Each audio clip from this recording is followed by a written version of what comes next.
మీకు ఏ గవర్నమెంట్ అయితే బాగుంటుంది అనుకుంటున్నారు? ఏ గవర్నమెంట్ అయినా ఇప్పుడేం చెప్పలేము. జగన్ గారి పథకాలన్నీ బాగా అందినాయి మాకు. అంతకుముందు పింఛను కూడా జగన్ గారు వచ్చినాకనే పింఛను కూడా వచ్చింది మా వారికి. ఇల్లు వచ్చింది, నాకు డబ్బులు వచ్చినాయి 15,000 రూపాయలు 4 సార్లు. అంతా బాగుంది జగన్ గారు వచ్చినాక. అప్పుడు దైవదినం ఎట్లా మనసు అంటే అంతే. కానీ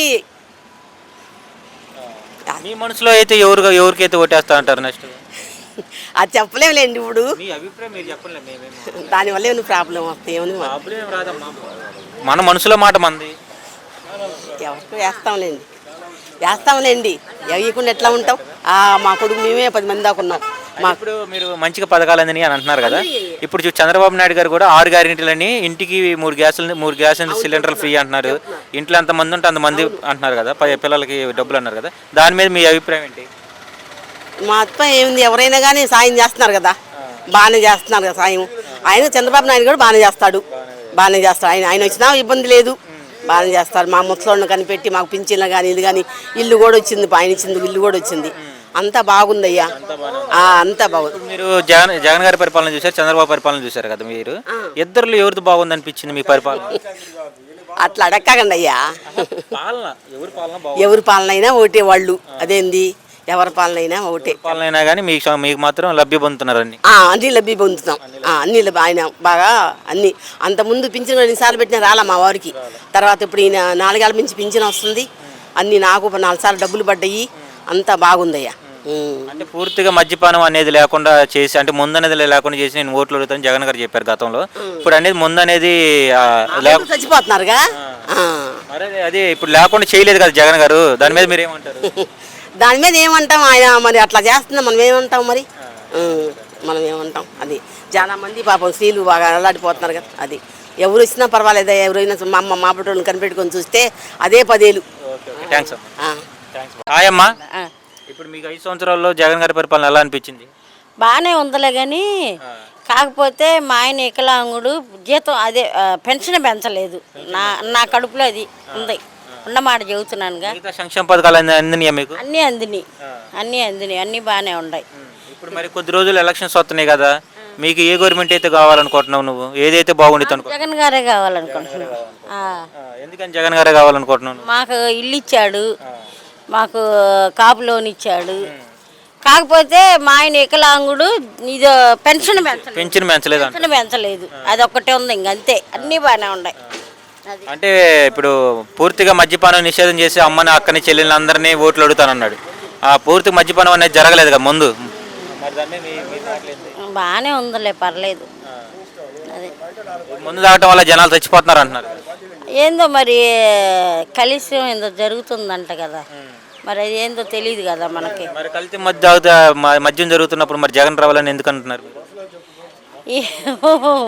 మాకు ఇల్లు వచ్చిందని. మరి ఈయనకన్నా మంచి పథకాలు చంద్రబాబు నాయుడు గారు తీసుకొస్తున్నారు అనమాట. అంటే ఈయనైతే ఇంట్లో ఒక అబ్బాయికి 15,000 ఇస్తున్నారు. చంద్రబాబు నాయుడు గారు ఎంతమంది పిల్లలు ఉంటే అంతమంది 15,000. ఇంటికి సంవత్సరానికి 3 గ్లాసులు కూడా అంటున్నారు, 3 గ్లాసులు కూడా ఫ్రీ అంటున్నాడు. దాని మీద మీరు ఏమంటారు? అవన్నీ మనకు తెలియదు కదా, నాకు తెలియదు. తెలిసింది మాత్రం నాకు ఇల్లు వచ్చింది ఒకటి, కాపు లోన్ వచ్చింది, మరి పెన్షన్ పెంచలేదని నాకు కొద్దిగా. ఇవన్నీ అందినాయి కాబట్టి మీరు జగన్ గారే రావాలనుకో. అంతే. ఈసారి నెక్స్ట్ సేమ్ ఈ 2024లో ఎవరైతే బాగుంటుంది అనుకున్నారు? జగన్మోహన్ రెడ్డి గారు వస్తే శుభ్రంగా ఉంటుంది. ఎందుకనండి? అన్ని సౌకర్యంగా ఉండే, ప్రతి పేదవాడు అన్నం తింటున్నాడు. ముఖ్యంగా నాలాంటి వాడికి పింఛన్ ఇస్తున్నాడు. 3,000 రూపాయలు అంటే మాటలమ్మా. నాకు ఇప్పుడు దిగులే లేదు. నాకు కొడుకులు ఉండారైనా సరే నేను దేవుళ్ళలాగా మనకి పింఛన్ ఇస్తున్నాడు, మొత్తం చేస్తున్నాడు. అంతకన్నా మనకి ఏరియా కావాలమ్మా. మరి ఇప్పుడు చూసుకున్నట్లయితే జగన్మోహన్ రెడ్డి గారు దొంగ ఓట్లతో గెలుస్తున్నారని చెప్పారు. అదంత ఉత్తమం. అది ప్రతి ఒక్కరిని అంటారమ్మా జనం. ఈయన కదా ఎన్ రామారావు కూడా అన్నారు. ఇప్పుడు గత ప్రభుత్వంలో ఎలా ఉంది, ఇప్పుడు ప్రభుత్వం అంతా దోపిడే కదమ్మా. నాకు తెలిసిన వరకు ఇక్కడ ఏది ఒక మంచి పని చేశాను చంద్రబాబు నాయుడు గారిని చెప్పానండి. నేను మామూలు మా మనిషినే. ఆయన ఒక మంచి పని చేశాను, ఒక కుటుంబానికి పలా ఇది చేశానని చెప్పానండి. ఆయన చూసుకున్నాడే తప్ప రెండోది ఏం పడుచుకున్నాడు ఆయన. మీకు తెలుసు కొద్ది గొప్ప. ఇప్పుడు జగన్మోహన్ రెడ్డి గారు ఆంధ్రప్రదేశ్ ని అప్పుల పాలు చేస్తున్నారు, కొన్ని వేల కోట్లు. ఆయన సంక్షేమ పథకాలు పెట్టేశారు అభివృద్ధి లేకుండా అని చెప్పి అంటున్నారు కదా. అమ్మా అన్ని పైన వాళ్ళు చూసుకుంటారమ్మా. అది టైం రావలేదు దేనికైనా. మీరు చెప్పింది కరెక్టే. అప్పులు చేయకుండా ఏ ముఖ్యమంత్రి చేయలేదు. నాకు 62 సంవత్సరాలు ఏ ముఖ్యమంత్రి చేయలేదు ఇంతవరకు. మనం నేను పేపర్ చదువుతా, ఫస్ట్లో చదివి ఇప్పుడు సాక్షి చేయించుకున్న 4 సంవత్సరాల నుంచి. అంతకుముందు జ్యోతి, ఆంధ్రప్రభ విషయాలంతా చదివేవాడిని. ఇప్పుడు జ్యోతి ఇది సాక్షి చేయించుకుంటున్నాను. నాకు కొద్ది గొప్ప రాజకీయం తెలుసు, అది అంతవరకు. అంటే రోడ్లు సరిగ్గా లేవని చెప్పంటున్నారు కదా. రోడ్డు వేపిస్తానే ఉండారు కదమ్మా, అంతకన్నా జ్ఞానం చేస్తాడు ఆ భగవంతుడే ఒక దేవుడే, అందరూ నచ్చడు.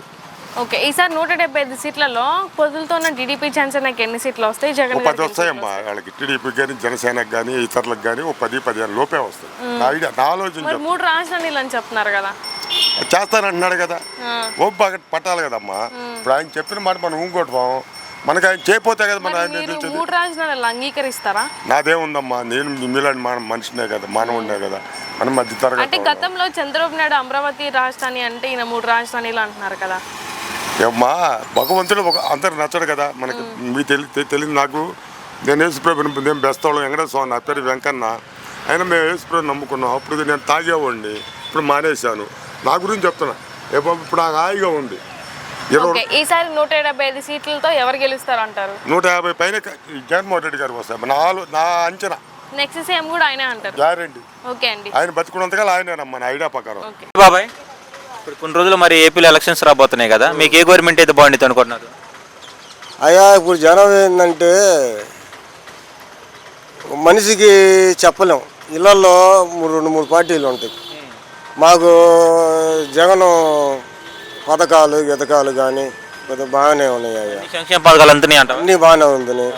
మానవత్వంగా అంత బాగానే ఉంది. కొద్దిగా ఈ రాజ్యం ఇంట్లో ఎన్ని పార్టీలు ఉంటాయి ఓకే కాదంటలా, మీకు నెక్స్ట్ ఏ పార్టీ రావాలని మీ అభిప్రాయం? నేను వైఎస్ఆర్సీపీ అభిమాని అయ్యా. నేను కాపు నాయన వైఎస్ఆర్సీపీ అభిమాని అయ్యా. నేను ఏంటంటే ఎందుకని చంద్రబాబును వద్దనుకుంటున్నారు మీరు? వద్దనుకోవడం కాదయ్యా, మా చిన్నపిల్లలు లేని వాళ్ళని చేతికి కార్పెంటర్ పని చేసుకుంటానయ్యా. నేను ఒకసారికి ఏంటంటే పిల్లల చదువులు గిదువులు ఏదో పథకాలు అందినాయి, కాపులకి ఏదో వేస్తున్నాడయ్యా బాబు. కాపు అయినా కానీ మీకు పథకాలు మాత్రం అన్ని అన్నీ అందుతున్నాయ్యా. ఏదో అన్నీ చూస్తున్నారు. 10 మంది పిల్లలు అందరూ బాగా ఆరోగ్యశ్రీ పెట్టారయ్యా బాబు. ఏంటంటే నేను వైఎస్ఆర్సీపీ, నేను అందరితో తిరగను, పార్టీలు అమ్మరుగా తిరగను. నా మనసాక్షి ఏంటంటే వైఎస్ఆర్సీపీ. ఏంటంటే ఎవరు వాళ్ళు కొత్త వాళ్ళు వస్తున్నారు పోతున్నారు, ఎవరు పట్టించుకోవట్లేదు పేటలో కాడ. మేము ఏంటంటే అభిమానం, నా గుండెల్లో బాధ ఏంటంటే వైఎస్ఆర్సీపీ అభిమానం. నేను ఎవరికైనా అదే. ఇప్పుడు మనం చూసుకుంటే లాస్ట్ టైం జగన్మోహన్ రెడ్డి గారు ఏమన్నారంటే పూర్తిగా మద్యపానం నిషేధం చేసి నేను 2024లో ఓట్లు అడుగుతానన్నాడు. పూర్తి మద్యపానం నిషేధం అనేది జరిగిందంటారా? జరగలేదు. నిషేధంలో ప్రపంచంలో ఆడ లేదయ్యా నిషేధం. చేస్తానని గట్టిగా చెప్పాడు కదా, చెప్పారు. ఏమన్నాడంటే ఉన్నోడు తాగుతాడు, లేనోడు మూసుకొని కూర్చుంటాడు. ఉన్నోడు తాగుతాడు, లేనోడు ఏంటంటే రేట్లు పెంచినా మూసుకొని కూర్చుంటాడు. మద్యం వల్ల చాలా మంది చచ్చిపోయారు, కల్తీ ముందు అంటున్నారు. కల్తీ ముందు మద్యం వల్ల చాలా మంది కూడా చచ్చిపోయారు అంటున్నారు. ఎందుకు చచ్చిపోతారు? చచ్చిపోవడం కాదు. ఏం చెప్పాడు జగన్మోహన్ రెడ్డి గారు? ఉన్నోడు తాగు, లేనోడు మూసుకొని రేట్లు పెంచాడు. దేనికి పెంచాడు?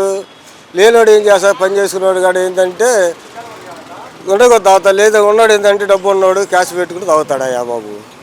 అది ఇప్పుడు నేను ఉన్నాను. ఇప్పుడు మనం చూసుకుంటే ఈ ఎలక్షన్లో చంద్రబాబు నాయుడు, పవన్ కళ్యాణ్ ఇంకా బీజేపీ వాళ్ళు అందరూ కలిసి వస్తున్నారు. ఇటు పక్క చూసుకుంటే జగన్ గారు ఒక వైపు ఉన్నారు, సింగిల్గా గెలుస్తారంటావా? గెలవరయ్యా. కులాలు కూడిపేట 10 మంది కావాలి. 10 మంది స్నేహంగా ఉంటారు, అందరూ బాగుంటారు.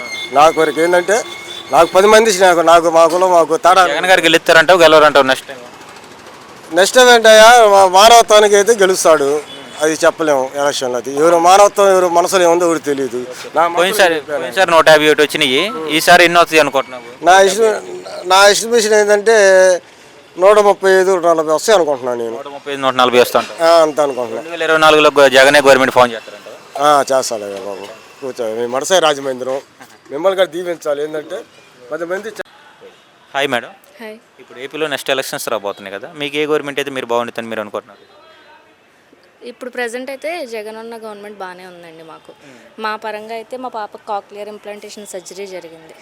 దీనివల్ల నార్మల్ పీపుల్స్ అయితే ఎవరన్నా అయితే ఇవి 10 lakhs దగ్గరగా మేమైతే వాటిని భరించలేం. ఈ విషయంలో మా పాపకు మాత్రం చాలా మంచి జరిగింది. మీరు మాత్రం జగన్ గారి పరిపాలన రావాలని మీరు అనుకుంటున్నారు? ఇలాంటి విషయాల్లో అయితే ఆయన్ని సపోర్ట్ చేస్తాను నేను. జగన్ గారు ఒక వైపు ఉన్నారు కదా, అటు పక్క చంద్రబాబు నాయుడు గారు, పవన్ కళ్యాణ్ వీళ్ళందరూ కలిసి వస్తున్నారు కదా, దాని మీద మీ ఫీలింగ్స్ ఏంటి? ఏదైనా నిజాయితీ నిలకడ ఉంటే ఏ పార్టీ అయినా గెలుస్తుంది. అంటే ఇప్పుడు మీకు చంద్రబాబు పరిపాలన చూస్తుంటారు, జగన్ గారు చూస్తుంటారు కదా, ఇద్దరు లోది బెటర్ అనిపించింది మీకు? నేను లబ్ధి పొందాను కాబట్టి జగన్ గారి పరిపాలన నాకు బాగా నచ్చింది. సంక్షేమ పథకాలు ఏమన్నా అందినాయా మిగతా మీకు ఇంకేమన్నా? సంక్షేమ పథకాలు అంటే దానికి అర్హత ఉన్న వాళ్ళకైతే ఖచ్చితంగా ఉంటుంది. మాకైతే మా పాప విషయంలో దీనికి జరిగింది. మా అత్తయ్య గారికి 45 సంవత్సరాల డబ్బులు ఇవన్నీ పడ్డాయి.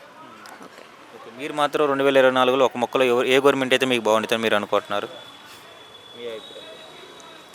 సంక్షేమ పథకాలన్నిటిలోనూ నా ఉద్దేశం ఏంటంటే డబ్బును ఊరికే ఖర్చు పెట్టకుండా ప్రజలకి అందుబాటులో ప్రతి విషయంలోనూ అంటే ప్రజల్ని బద్దగస్తులను చేయకోకుండా వాళ్ళకి అందేలాగా అయితే ఏ గవర్నమెంట్ అయినా జగన్. కానీ ఇలాంటి డబ్బులు పథకాలు ఇవన్నీ బాగానే అందుతున్నాయి అంటున్నారు. మెయిన్గా ఏపీకి రాజధాని లేదు, అభివృద్ధి లేదు, నిరుద్యోగ శాఖ ఎక్కువ ఉందని ఈ 3 పాయింట్లు బాగా గోల్ చేస్తున్నారు. దాని మీద మీ అభిప్రాయం ఏంటి అసలు? అంటున్నారు, అవి కూడా అభివృద్ధి చేస్తే బాగుంటుంది. నెక్స్ట్ టైం వస్తే ఇవన్నీ జరుగుతాయి.